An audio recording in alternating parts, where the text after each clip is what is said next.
Okay, so this is a really tricky situation we've got going here, because now, aside from it being cold and the water's running off the roof, and now we got the wind and it's cold.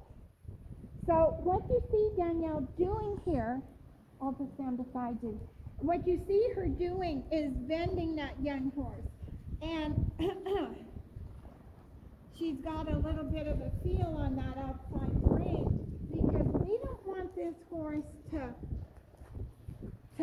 spook and run off. And see, we have these situations where you saw me on the earlier videos, that if a horse is being ignorant, I'll get into them and I'll work them through it. But it's not a punishment situation. These horses need a rider's help. When a rider punishes a horse for doing the wrong thing, they're making a serious mistake. It's like punishing a kid. And sometimes a kid needs to be punished, but 99% of the time what they need is to be understood and to be given the tools, not to be intimidated. So when a horse genuinely makes a mistake, a few rides ago, it was a nighttime, and we were doing just about the same thing as she's doing right now, and there's the bend too and the rub on the head. If you can't bend your horse's head and rub its head like that, if you can't do that, then you have a horse that isn't relaxed and comfortable. So anyway, Danielle was riding through the corner on the left rein, and somebody came out of the barn, and they weren't talking to us, and the young horse kind of heard the crunch on the gravel, and then they walked to the parking lot, which is just outside there, and they opened their truck door, so of course the lights flashed because it's one of those new vehicles, and they opened the door and climbed in and shut the door. Now I'm sure they didn't slam the door, but from in here it sounded like slamming the door. And the little horse was just coming into that corner on the left wing, and she jumped.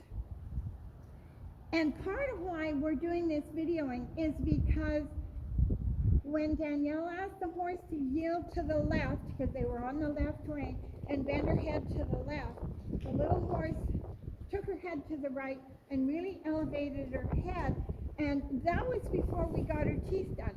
And if Danielle would have been at all ignorant and grabbed onto that horse with her both reins and her legs and her butt, the horse would have gone up.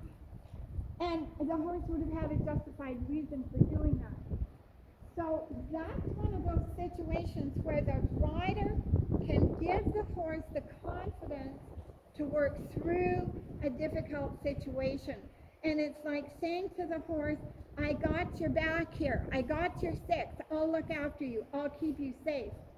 And when a rider has, a horse person, whether you're on their back or you're driving them in some kind of rig, or you're, working them from the ground like I do now because I don't ride anymore, there will be times when that horse will do things because you need the horse to do it, but you can't figure out quite how to do it.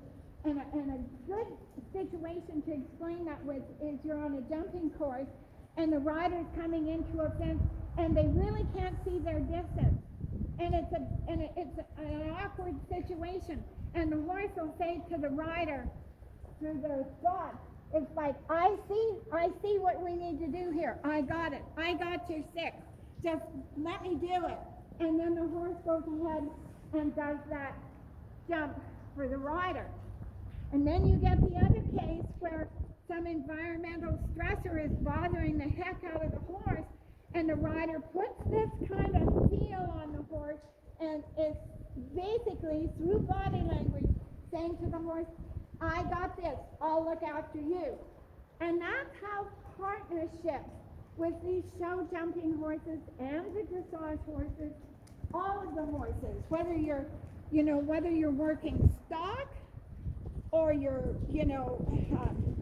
have got driving horses. You saw that horse just flinch there because she probably had a gust of wind come full on her face.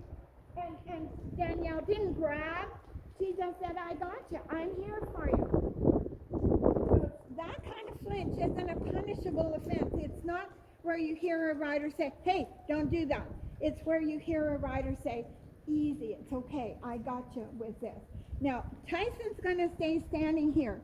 You notice that the horse keeps missing that little wet spot that's over there because there's a downspout there. So I'm going to go stand over there so that...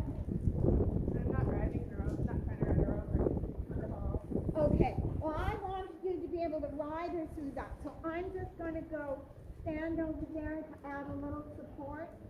It's no different than when we were at Thunderbird the other week and those open doors at the one end. Now see, you just saw there how the horse tightened up, but because we've just been doing all this yielding to the inside rein, the horse came down and yielded. The fact that her teeth are smooth and have no sharp edges really helps with that.